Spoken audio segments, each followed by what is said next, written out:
কনে গেছিলা? এ বাসার ময়লাগুলা ফালাইতে গেছিলাম ভাই। আপনি কোনে গেছিলেন? আমিও এই ক্ষেত্রে ময়লাই ফালাইতে গেছিলাম, আমার পার্সোনালটা।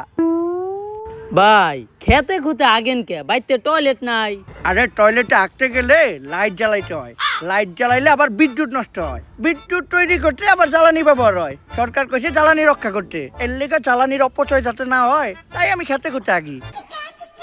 আর জানোই তো গ্যাসে তেল নাই, কিন্তু সংসারে তেলের অভাব নাই। হ ভাই এইটা ঠিক কইছেন। আর কইও না কোন এক দেশে থাকি, মাঝে মধ্যে মনে হয় যে 2018 সালে চুল কালার করে টিকটক করলেই ভালো আসিল। হয়তো তখন 2-4টা টর্চাবুর খাইতাম, কিন্তু এখন থাকতাম দুবাই, লইতাম একটা গাই না হইলেও কোনো সমস্যা নাই, লইতাম একটা টিকনি, পরাই দিতাম বিকনি। উফ ভাই কন্ট্রোল, আপনার বয়স হইছে। আরে কন্ট্রোল কেমনে করি? দেশে তেলের অভাবে আমরা সামান্য গাড়ি চালাইতে পারি না, আর দুবাই ওরা এই গাড়িও চালায় এই গাড়িও চালায়। কপালটা ভালো যে দেশে খাস তেলের সংকট পড়ে নাই, নয়তো গাড়ির ইঞ্জিনের লগে লগে আমার ইঞ্জিনও ডাউন করে যেত। যাই হোক, পাম্পে যায় সিরিয়াল ডেগা, যে একটুখানি গাড়িতে তেল আসে ওইটা পাম্পে যাইতে যাইতে শেষ, পাম্প থেকে আবার যে একটুখানি তেল দেয় ওইটা বাসায় আইতে আইতে শেষ।